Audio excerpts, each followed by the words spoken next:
ہمارے channel Urdu moral story میں خوش آمدید۔ ہمارے چینل سے روزانہ آپ کو سچی اسلامی کہانیاں سنائی جاتی ہیں۔ ان کہانیوں میں کوئی نہ کوئی ایسا سبق چھپا ہوتا ہے جو آپ کی زندگی سنوار سکتا ہے۔ آج کا واقعہ بھی ایسا ہی ہے۔ چلیے سنتے ہیں آج کی کہانی۔ سعودی عرب کے ایک بزنس مین نے خواب میں دیکھا کہ ایک شخص اس سے کہہ رہا ہے، تمہاری کمپنی کے آفس کے مین گیٹ کے سامنے فلاں شخص جو پھل بیچتا ہے اس کو عمرہ کروا دو۔ نیند سے بیدار ہوا تو اسے خواب اچھی طرح یاد تھا، مگر اس نے اپنا وہم جانا اور خواب کو نظر انداز کر دیا۔ مگر 3 دن مسلسل ایک ہی خواب نظر آنے کے بعد وہ شخص اپنے علاقے کی جامع مسجد کے امام صاحب کے پاس گیا اور انہیں خواب سنایا۔ اگلے روز اس شخص نے اپنی اس کمپنی کے ایک شخص سے اس پھل فروش کا نمبر معلوم کرنے کو کہا، کیونکہ امام مسجد نے کہا تھا کہ اس شخص سے رابطہ کرو اور اسے عمرہ کروا دو۔ بزنس مین نے فون پر اس پھل فروش سے رابطہ کیا اور کہا، مجھے خواب میں کہا گیا ہے میں تمہیں عمرہ کرواؤں، لہٰذا میں اس نیک کام کی تکمیل کرنا چاہتا ہوں۔ پھل فروش زور سے ہنسا اور کہنے لگا، کیا بات کرتے ہو بھائی، میں نے تو مدت ہوئی کبھی فرض نماز ادا نہیں کی، بعض اوقات شراب بھی پیتا ہوں، تم کہتے ہو تم مجھے عمرہ کروانا چاہتے ہو؟ بزنس مین اصرار کرنے لگا، اسے سمجھایا کہ میرے بھائی میں تمہیں واقعی عمرہ کروانا چاہتا ہوں، سارا خرچہ میرا ہوگا۔ خاصی بحث اور تمہید کے بعد آدمی اس شرط پر رضامند ہوا کہ ٹھیک ہے، میں تمہارے ساتھ عمرہ کروں گا، مگر تم مجھے واپس ریاض میرے گھر لے کر آؤ گے اور تمام تر اخراجات تمہارے ہی ذمہ ہوں گے۔ وقت مقررہ پر جب وہ ایک دوسرے کو ملے تو بزنس مین نے دیکھا واقعی وہ کوئی اچھی شکل و صورت کا دکھائی نہیں دیتا تھا۔ اس کے چہرے سے عیاں تھا کہ وہ شرابی ہے اور نماز کم ہی پڑھتا ہے۔ اسے بڑا تعجب ہوا کہ یہ وہی شخص ہے جسے عمرہ کروانے کے لیے خواب میں 3 مرتبہ کہا گیا۔ دونوں مکہ مکرمہ عمرے کے لیے روانہ ہو گئے، غسل کر کے احرام باندھا اور حرم شریف کی طرف روانہ ہوئے۔ انہوں نے بیت اللہ کا طواف کیا، مقام ابراہیم پر 2 رکعت نماز ادا کی، صفا مروہ کے درمیان سعی کی۔ اس طرح عمرہ مکمل ہو گیا۔ اب انہوں نے واپسی کی تیاری شروع کی۔ حرم سے نکلنے لگے تو پھل فروش بزنس مین سے مخاطب ہوا اور کہنے لگا، دوست، حرم چھوڑنے سے پہلے میں 2 رکعت نفل ادا کرنا چاہتا ہوں، نہ جانے دوبارہ عمرے کی توفیق ہوتی ہے یا نہیں۔ اسے کیا اعتراض ہوتا؟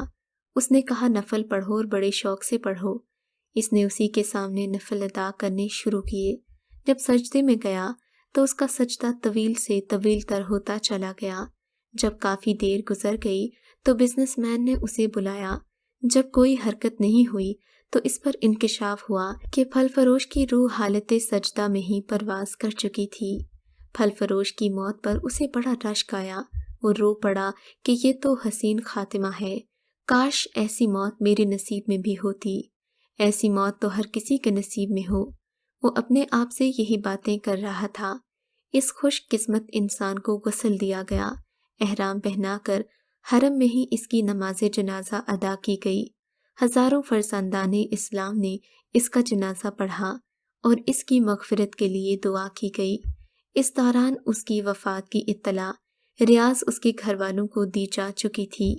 بزنس مین نے اپنے وعدے کے مطابق اس کی میت کو ریاض پہنچا دیا، جہاں اسے دفن کر دیا گیا۔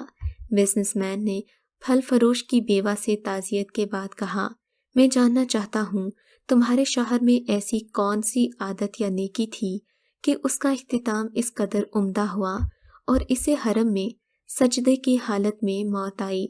بیوہ کہنے لگی، بھائی، میرا خاوند کوئی نیکوکار آدمی تو نہیں تھا، اس نے ایک لمبی مدت سے نماز روزہ بھی چھوڑ رکھا تھا۔ میں اس کی کوئی خاص خوبی بیان تو نہیں کر سکتی، ہاں مگر اس کی ایک عادت یہ ضرور تھی، وہ ہمیشہ ہمسائے میں ایک غریب بیوہ اپنے چھوٹے چھوٹے بچوں کے ساتھ رہتی تھی۔ میرا شوہر روزانہ بازار جاتا اور جو چیز اپنے بچوں کے لیے کھانے پینے کی لاتا تھا وہی اس بیوہ کے اور اس کے یتیم بچوں کے لیے بھی لے آتا اور اس کے دروازے پر رکھ کر اس عورت کو آواز دیتا، بہن میں نے کھانا باہر رکھ دیا ہے، اسے اٹھا لو۔ یہ بیوہ عورت کھانا اٹھاتی اور آسمان کی طرف سر اٹھا کر کہتی، اے اللہ رب العزت، آج پھر اس شخص نے میرے بھوکے بچوں کو کھانا کھلایا ہے۔ اے اللہ رب العزت، اس کا خاتمہ ایمان پر فرما۔ کہتے ہیں کہ زندگی تو بہرحال گزر جاتی ہے، پھر چاہے تم اسے نیکیاں کرتے ہوئے گزارو یا برائی میں ڈوب کر گزار دو، موت آنی ہی ہے۔ اپنی استطاعت کے مطابق لوگوں کی مدد کرتے رہا کیجیے۔ ایک حدیث کا مفہوم بھی ہے کہ کسی سے کی گئی بھلائی انسان کو بری موت سے بچاتی ہے۔ اللہ ہم سب کا خاتمہ بالایمان کرے، آمین ثم آمین۔ اگر آپ کو آج کا یہ واقعہ پسند آیا ہے تو اس ویڈیو کو لائک ضرور کیجیے، اور اس طرح کے مزید قصے سننے کے لیے ہمارے چینل اردو مورل سٹوری کو سبسکرائب ضرور کیجیے۔